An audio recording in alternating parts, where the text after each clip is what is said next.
आजच्या कार्यक्रमाचे अध्यक्ष प्रशालेचे सन्माननीय मुख्याध्यापक श्रीमान कदम सर, उपमुख्याध्यापक श्रीमान अजय गायकवाड, प्राथमिक विभागाचे सन्माननीय मुख्याध्यापक श्रीमान दत्तात्रय गायकवाड सर, पर्यवेक्षक श्रीमान भद्रेराव सर, या कार्यक्रमासाठी उपस्थित असलेले दोन्ही विभागाचे सर्व शिक्षक वृंद आणि प्रेमळ बाळांना,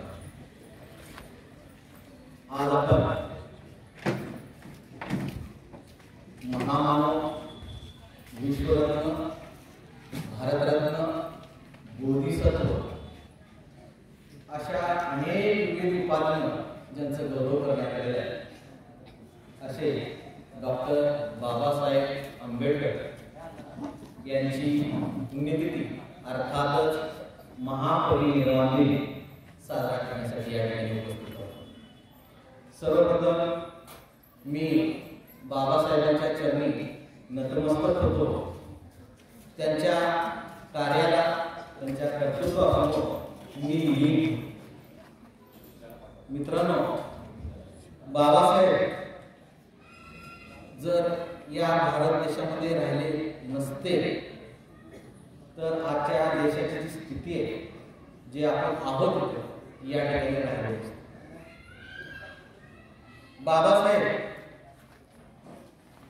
या देशामध्ये अनेक असे थोर नेते होते।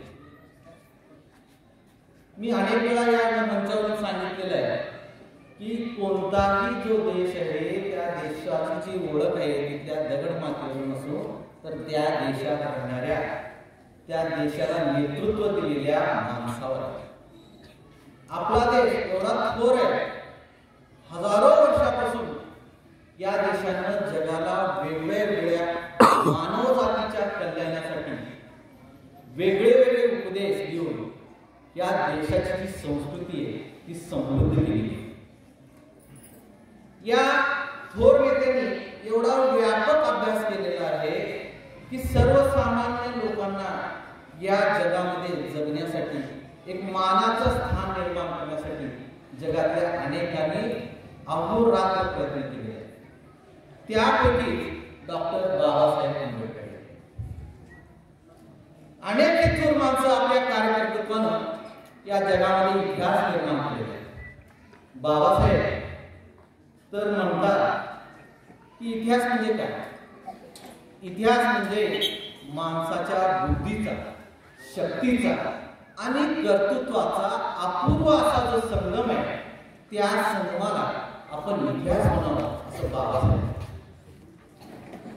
बाबासाहेब म्हणायचे, मला माणसाच्या सहवासापेक्षा पुस्तकांचा सहवास खूप प्रिय। तुम्हाला सांगावंसं वाटतं, बाबासाहेबांचं घर हे मुंबईमध्ये आहे, त्याचं नाव आहे राजगृह। त्या राजगृहामध्ये बाबासाहेबांचं स्वतःचं असं ग्रंथालय आहे। त्या ग्रंथालयामध्ये बाबासाहेबांनी जवळपास 50,000 पुस्तकं त्या ठिकाणी संग्रहित केलेले आहेत, त्याचं वाचन केलेलं आहे आणि त्या वाचनाच्या माध्यमातून या देशाला त्यांनी दिशा दिली। बाबासाहेबांनी सतत सांगितलेलं आहे, शिक्षण हे वाघिणीचं दूध आहे, त्याचं जो कोणी प्राशन करेल तो गुरगुरल्याशिवाय राहणार। त्यासाठी त्यांनी एक जो महामंत्र दिलेला आहे, शिका, संघर्ष करा, संघटित व्हा। उदंकर सरांनी या ठिकाणी एक 8वी ते 10वीच्या विद्यार्थ्यांसाठी एक खंत व्यक्त केली होती की शिक्षणाकडे आपापलांचा दुर्लक्ष होत आहे। त्या काळात बाबासाहेबांनी सांगितलेलं आहे की शिका, कारण शिकल्याशिवाय करुणापाय नाही, आपल्याला शिकल्याशिवाय पर्याय नाही। असं म्हणलं जातं, जो काळाच्या सोबत राहतो तो प्रगती करतो, पण ती सुद्धा रीत आता बंद झालेली आहे। जो काळाच्या पुढे जातो, काळाच्या समोर 2 पावलं जो असेल तोच प्रगती करू शकतो, काळ भागणार नाही।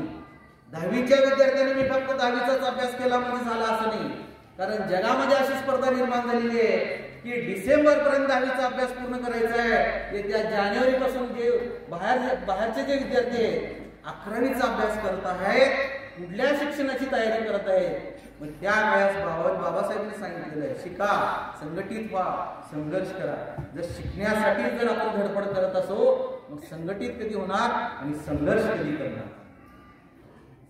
त्यासाठी आपल्याला शिक्षण हे खूप महत्वाचं आहे. म्हणूनच त्यांनी म्हणलेलं आहे की शिक्षण जो घेईल तो गुरगुरणार. बाबासाहेबांचा संबंध जीवनाचा जर अभ्यास केला, त्यांच्या कर्तृत्वाचा जर अभ्यास केला, एका वाक्यामध्ये जर विचार केला, तर संघर्ष हे कर्तृत्व आहे कशासाठी केला असेल, तर एका वाक्यामध्ये सांगायचं गेलं तर माणसाने माणसाशी माणसासारखे वागावं, यासाठीच त्यांनी हा संघर्ष केलेला आहे. त्या काळात असलेली जी परिस्थिती, अस्पृश्य लोकांना देण्यात येणारी वागणूक, मानव म्हणून जगता येणार नाही अशी असलेली जी परिस्थिती आहे, त्या परिस्थितीला तोडून एक नवीन धर्म, नवीन विचार, संघर्ष करून मांडण्यात यशस्वी झालेले म्हणजे भारतरत्न डॉक्टर बाबासाहेब. आज आपण त्यांचं महापरिनिर्वाण दिन साजरा करतो. महापरिनिर्वाण हा शब्द संस्कृत शब्द आहे. या शब्दाचा अर्थ आहे मुक्ती. मुळात बाबासाहेबांनी जो धर्म स्वीकारला, बौद्ध धर्म, त्या बौद्ध धर्मामध्ये निर्वाण हे एक मोठं उद्दिष्ट आहे. ज्या सांसारिक जगातून सर्व सुखदुःखातून मुक्त होण्यासाठी जे काही केलं जातं, मुक्त होऊन जो माणूस सुखाने मृत्यूकडे जातो त्याला निर्वाण असं म्हटलं जातं. म्हणून यांचं कार्य एवढं अतुलनीय होतं. म्हणून बाबासाहेबांच्या पुण्यतिथीला सगळ्या राष्ट्रामध्ये महापरिनिर्वाण दिन असं म्हटलं जातं. पहा, बाबासाहेब हे आजच्या या दिवसातच